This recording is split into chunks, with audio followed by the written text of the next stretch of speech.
Մշակույթ, հատուկ հավելված, արվեստը, մշակույթը, մարդն ու ժամանակը։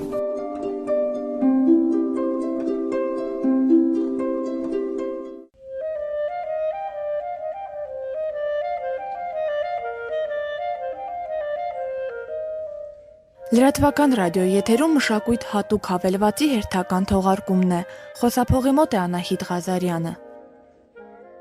Ջազ, սև պոեզիա, սպիտակ քաղաքակրթության արգանդում։ Սա Ֆիլիպ Էլեբեի ձևակերպումն է։ Ջազի եւ առհասարակ երաժշտության մասին այսօր զրուցելու ենք կոմպոզիտոր, դաշնակահար, տեսաբան, Երևանի Կոմիտասի անվան պետական կոնսերվատորիայի դասախոս Կարեն Անանյանի հետ։ Ողջույն Կարեն։ Բարև ձեզ։ Եթե փորձենք ընդհանրացված բնութագրել ձեր ոճը, այն ջազ է, դասական է, ֆոլկ է, թե այդ ամենի համադրությունն է։ Այ ոնց որ դուք ասեցիք, երևի այդ ամբողջական ինչ որ մի միքս է, որտեղ շատ դժվար է բնութագրել իբրև մի տեսակի ջազ կամ ֆոլկ, տենց սխալ կլինի։ Երբ դու ստեղծագործում ես, դու չես մտածում, որ անպայման այս մի ուղղությամբ ստեղծագործես։ Նայած ինչի համար ես գրում տվյալ ստեղծագործությունը, արդեն ստացվում է, որ ոճում ստացվեց։ Ինձ թվում է, որ պրոֆեսիոնալ կոմպոզիտորը պետք է կարողանա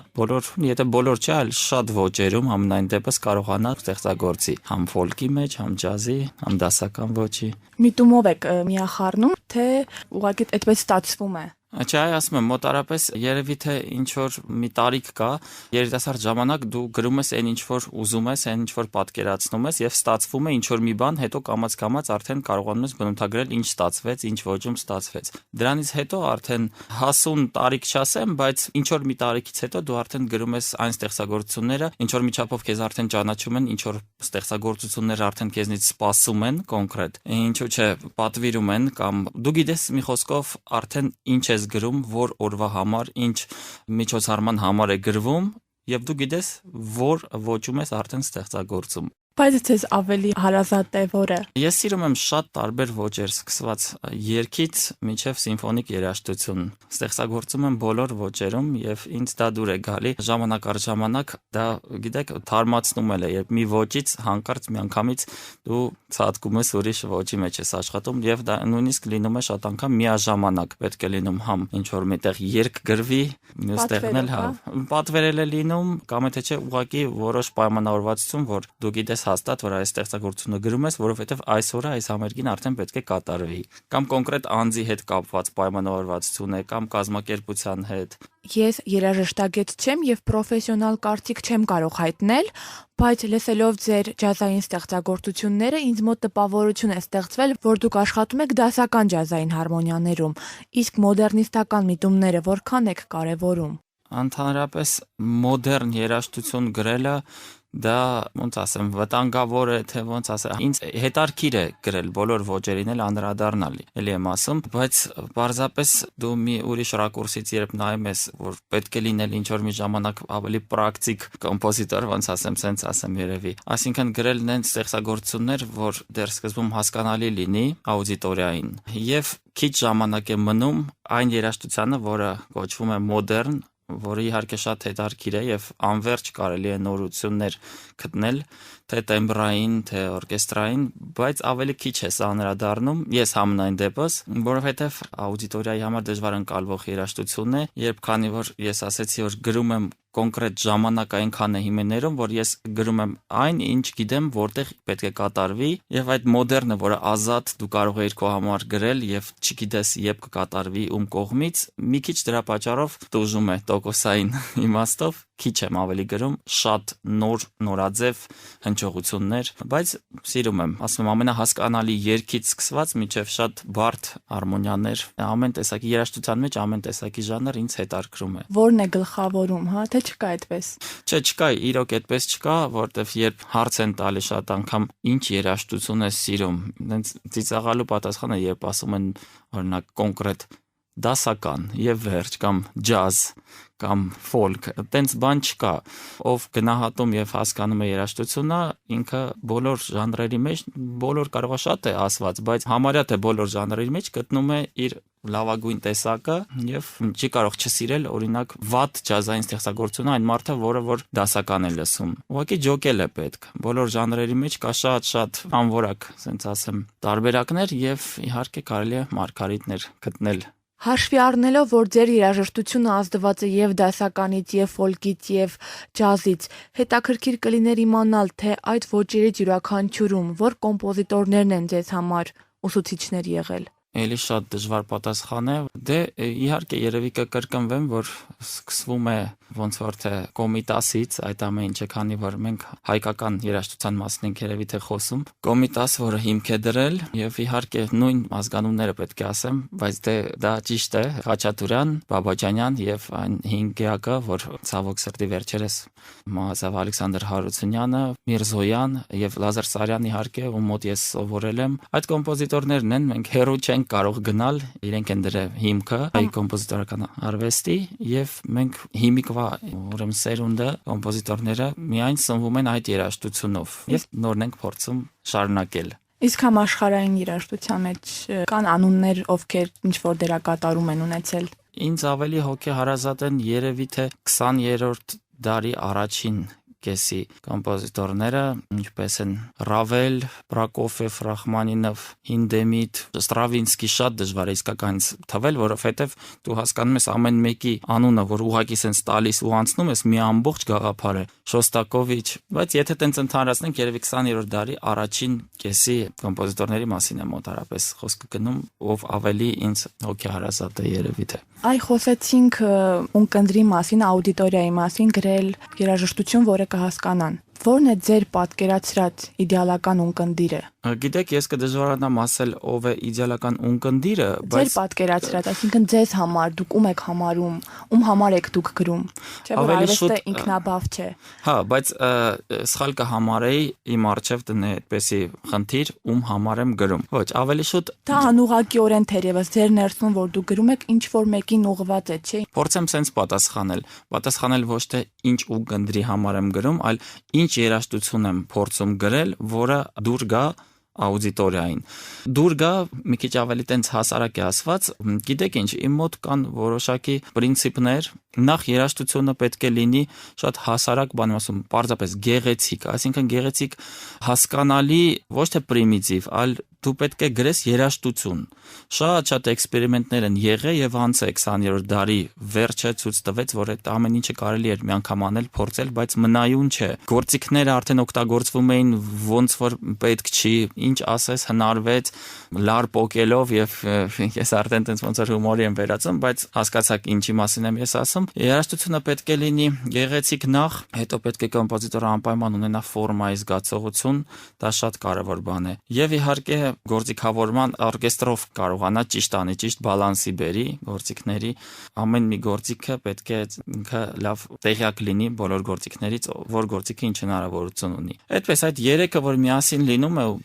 ինձ թվում է ստացված է արդեն ստեղծագործությունը։ Ֆորման, շատ կարևոր է ֆորման, շատ կոմպոզիտորներ կաղում են ֆորմայից, ես ոչ թե ինչ որ կոնկրետ անձի մասին եմ ասում, այլ ուղղակի զգացվում է դա կամ շատ կարճ է ստեղծագործությունը, կամ թե չէ ավելի շատ պատահում է, երբ ուղղակի անverջ լսում ես նոր մի ստեղծագործություն, ոնց որ թե հետարքիր մի բան սկսվեց, հետարքրվում ես, ուզում ես լսել, հետո նույնը անընդհատ եւ այդ երկարությունը արդեն ձանձրացնում է։ Իսկ աուդիտորիան շատ շուտ է զգում այդ ամեն ինչը, նույնիսկ եթե երաժիշտ չի։ Մի խոսքով դա է իմ պրինցիպը, ես գրելուց ստեղծագործությունը մտածում եմ, որ վարկյան չտամ, որ ունկնդիրը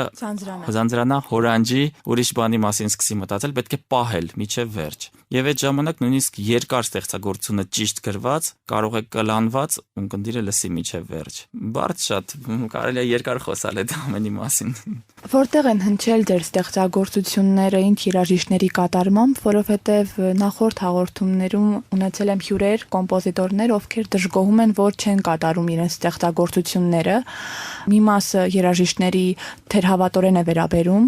մյուս մասն էլ ուղղակի չգիտեմ ինչ որ պատճառներով չեն կատարում։ Դուք ունեք նմանատիպ խնդիր։ Չէ, գիտեք, ոչ թե ես տենց ուզում ասեմ, չէ, միշտ ամենտեղ կատարվում է, բայց եթե օբյեկտիվորեն մոտենանք, եթե վերցնենք միայն Հայաստանի մեր երաժիշտները, շատերը, նախ առաջին կատարողը եղել եմ ես ինքս, քանի որ իբրև դաշնակահար արդեն մոտ մի 15 տարի առաջ ես սկսեցի նվագել նաև իմ ստեղծագործությունները, որից հետո արդեն կամաց հետաքրքրվեցին նախ իմ գոլեգաները, Եվ բացի դրանից ավելի մեծ կտավի ստեղծագործությունները կատարեցին շատ դիրիժորների հետ եմ ես համագործակցել։ Եթե վերցնենք երևի թե Երևանի բոլոր դիրիժորների հետ գոնե մի անգամ կամ երկու անգամ համագործակցել եմ։ Դա մեր պետական ֆիլհարմոնիայի դիրիժոր Էդվարդ Թոփչյանի հետ եմ ես համագործակցել, երիտասարդական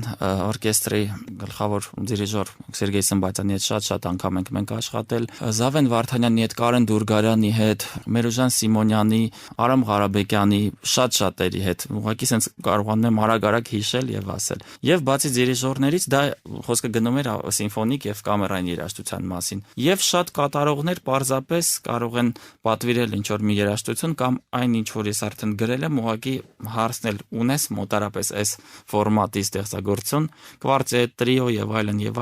եւ կատարում են։ Երևի հաջողության երաշխիքը այդ կատարման իրոք դա է, որ հենց սկզբից ես ուզեցել եմ երաժշտությունը լինի հասկանալի եւ երևի թե հասկանում են միանգամից ընկալում են այդ երաժշտությունը եւ նվագում են։ Եվ դուրսն է իհարկե դուրսը շատ է հնչ է։ Էլի ես ինքս եմ նվագել, կան ձայնասկավառակներ դուրսը լույս տեսած։ Հա, դրսում թողարկված։ Օրինակ Կադանս անսամբլը Լոնդոնում ու Sigma Records ստուդիայում լույս տեսավ մի ձայնասկավառակ, որտեղ իմ ստեղծագործությունն էր ընդգրկված։ Հետո եղել են շատ ջազ ֆեստիվալներ, որտեղ մենք խմբով ենք ելույթ ունեցել։ Անցած տարի ուրեմն իմ գործիքավորումները, այսինքն մեկ ուրիշ երիտասարդ կոմպոզիտորի հետ համագործակցեցի, ով գրի չի առնում իր երաժշտությունը, պարզապես լսելով իր եղանակները, ես օրկեստրի համար այդ գործերը գրեցի եւ հնչեցին Royal Festival Hall-ում Մարիուս Ստրավինսկի դիրիժորի կատարմամբ Լոնդոնում։ Ինչպես են ընդունում դրսում։ Շատ ավելի հասարակ, այսինքն ունկնդիրը գալիս է, որ հաճույք ստանա համերգից եւ այդ քննադատողական պահը, որ ստեղ ավելի այդ շունչը կա, արկա է, չես նկատում դուրսը շատ ավելի հեշտ է եւ կատարել, իբրև կատարող եմ ասում, եւ պարզապես լսել որ քո ստեղծագործությունը հնչում է, որտեվ հենց սկզբից լավ տրամադրվածություն է, մարդիկ եթե այդ օրը որոշել են գան համերգ, ուրեմն իրանք պետք է մաքսիմալ հաճույք ստանան այդ համերգից։ Երևի այդ խնդիրը փոքր քաղաքների խնդիրն է, որ մենք այս փոքր քաղաքում նույն մարդիկ իրար անդադ գիտենք, մեկը մյուսին հետևում է, ով ինչ արեց, մի քայլ առաջ ստացվեց մոտը գնալ, այս մյուսի մոտ չէ, սենց այս ամեն ինչը շատ է մի քիչ խոսակցությունը ստեղ, բայց իհարկե եթե դու իսկական մաքուր արվեստով ես զբաղվում եւ չես սպասում ոչ մի ամպագորգոր միանգամից սենց PR, որ ասում են հիմա, իհարկե դա պետք է, դա ամեն ինչը երևի 21-րդ դարի կարևոր պահերն են, քիչ արդեն նույնիսկ ես որ մոտ 30 քանի տարեկան եմ ես, բայց արդեն էլի ես էլ չեմ հասցնում հասկանալ շատ շուտ ինչ պետք է արագ անել։ Հիմա երիտասարդությունը ավելի ճկուն է, ավելի շուտ է հասկանում այդ հա ինտերնետները, YouTube-ները, բաները, նույնիսկ YouTube ես դեռ չունեմ գցած իմ մատերիալները, բայց շատ կա համ վիդեո մատերիալ, համ աուդիո։ Երևի դա էլ պետք է անել։ Հիմա մի քիչ ռիթմը փոխվել է։ Անպայման պետք է անել, որովհետև հեռուստատեսությունը արդեն իր տեղը զիջել է համացանցին եւ մարդիկ համացանցի միջոցով ինձ թվում է լավ կլինի որ տեղեկանան, գտնեն, եթե փորձեն փնտրել գտնեն։ Ճիշտ է։ Ձեր ստեղծագործությունները կա ձայնասկավառակով թողարկված։ Հա, ձայնասկավառակը երկու հատ ես ունեմ, սկզբից մինչև վերջ իմ ստեղծագործությունների եւ կան ձայնասկավառակներ ընդհանուր, որտեղ եւ իմ ստեղծագործությունը կա ընդգրկված, բայց խոսեմ երկու սկավառակի մասին, որոնք հենց սկզբից մինչև վերջ իմ սեփական ստեղծագործություններից են բաղկացած։ Առաջինը միայն դաշնամուրային գործեր են, դա ինքնին ստացվեց, որովհետեւ դա մոտ արդեն մի 10, համարյա 10 տարվա պատմություն ունի առաջին ձայնասկավառակը, ուղղակի հարմար ստացվեց միանգամից հավաքել այդ 10 օպուսները, կարելի ասել, եւ ես ինքս կատարեցի։ Դրա համար հեշտ էր, ուղղակի պետք էր ստուդիայում նվագել եւ պատկերացրեք ինքը 50 քանի րոպեանոց ձայնասկավառակ է, ինքը ձայնագրվել է հենց այդ 50 քանի րոպեում։ Ուղղակի ես նստել եմ սկզբից մինչև վերջ նվագել եմ։ Դա տենց հեշտ է շատ ձայնասկավառակ, բայց արդեն քանակությունը եղավ ժամանակ ես Մոսկվայում էի, Universal Music ֆիրմայի ֆիլիալն էր Մոսկվայում, որի օգնությամբ որոշակի քանակություն այդ դիսկի եղավ եւ կա այդ նույն ստեղծագործությունների նոտային ժողովածուն, արդեն մոտ մի 10 տարի այդ նոտաները կա։ Եվ դրանից մի 4-5 տարի հետո որոշեցի ջազային ստեղծագործություններ գրի առնել, էլի նույնպես կան դրա նոտաները եւ երաժշտությունը։ Իմաստը այն էր, որ ես գիտեմ շատ լավ ամուր դաշնակահարներ իմ ընկերներից եւ գոլեգաներից, ովքեր բարձրապես ջազ չեն նվագում եւ իրանք շատ լավ նոտա կարող են կարդալ, ուղղակի տենց ես մտածեցի, որ կարելի է իմպրովիզացիոն սկզբունքով այն ինչ որ ես ինքս կարողա մի անգամ նվագեի եւ մոռանալ, փորձել ստեղծել նոտա գրել, ստեղծել ստեղծագործություն, որ դաշնակահարը ուղղակի կարողանա նոտայով նվագի։ Ինձ թվում է մեզ մոտ շատ քիչ կան ջազային նոտաներ, ժողովածուներ։ Եվ դրա ձայնագրությունն էլ կա նույնպես, էլի ստուդիայում ձայնագրված։ Այստեղ վաճառում են կա։ Այո, կա։ Դե ձայնասկավառակի դառնել է վերջանում, ոնց որ թե, բայց կա սիմվոլիկ ձևով մի ժամանակ ոնց որ թե սպառողական տոկոսը ավելի շատ էր, քան հիմա, բայց կա։ Ունեմ 2 նոտա, չէ, կներեք, 3 նույնիսկ, անցած տարի էլ նոր մի ստեղծագործություն նոտայի ձևով ուրեմն լույս տեսավ, դա մրցույթ էր, մեր շատ լավ դաշնակահարներից իմ ընկերը Հայկ Մելիքյանը, երևի գիտեք, հայտարարել էր ինչ որ մի ֆիրմայի ասոցիացիայի հետ, ես լավ չեմ հիշում, Ավետիս, եթե չեմ սխալվում, մրցույթ եւ այն ստեղծագործությունները, որոնք տանում էին այդ մրցույթում, ուրեմն այդ նոտաները ինքը լույս էր ընծայում եւ այդպես ծնվեց մի նոր ստեղծագործություն, որ ես հատուկ գրել էի այդ մրցույթի համար, Հայկի համար, Սևը եւ Սպիտակը։ Այդ նոտան նոր է, կա, անցած տարի լույս տեսավ։ Իմաստը նա է, որ ուրեմն Սևը եւ Սպիտակը այն ժամանակ, երբ մի ձեռքը, ասենց հասարակ լեզվով ասեմ, մի ձեռքով սպիտակ կլավիշաները նոտաներ են նվագում, մյուս ձեռքը անպայման սևով է նվագում։ Այդպես է այդ ստեղծագործությունը։ Ուզեցա մի հետարքիր նոր բան ստեղծագործել, կա, մեկ էլ դա է, այդ նոտան է, որ կա։ Դուք դասավանդում եք կոնսերվատորիայում, ինչպիսին է այնտեղ վիճակը։ Կան նոր տաղանդավոր ուսանողներ, ովքեր գալու են փոխարինելու կամ ինչ որ նոր ասելիք ունեցող։ Վիճակը շատ լավ ասեցիք, ոնց որ հենց սկզբից մոտարապես հասկանայի պատասխանը։ Վիճակը գիտեք ոնց, ուրեմն ինչ վերաբերվում է ժող գործիքներին, ինձ թվում է լավ է վիճակը, այսինքն շատ կան, շատ լավ երիտասարդներ կան, դուդուկահարներ, շվիահարներ եւ ընդհանրապես ժող գործիքների լավ տիրապետում են։ Մի քիչ բաց տեղ է մնացել ջութակահարների, լարայինների, դաշնակահարների, կոմպոզիտորների, հա, կամ եթե չէ, մենք իրար այդքան լավ հիմա արդեն մի ընդհանուր համակարգ չկա, որտեղ մենք կարող ենք շատ շփվել եւ մեկս մյուսին լավ ճանաչել կարող է, միգուցե դա էլ է պատճառը։ Ուղղակի մենք մի հարցից ուրիշ հարց գնացինք, ես իբրև դասախոս էի ուզում պատասխանել, բայց այն ինչ որ ես չեմ կարողանում օբյեկտիվ գնահատական տալ, որովհետև չեմ կարող շատերին իմանալ պարզապես։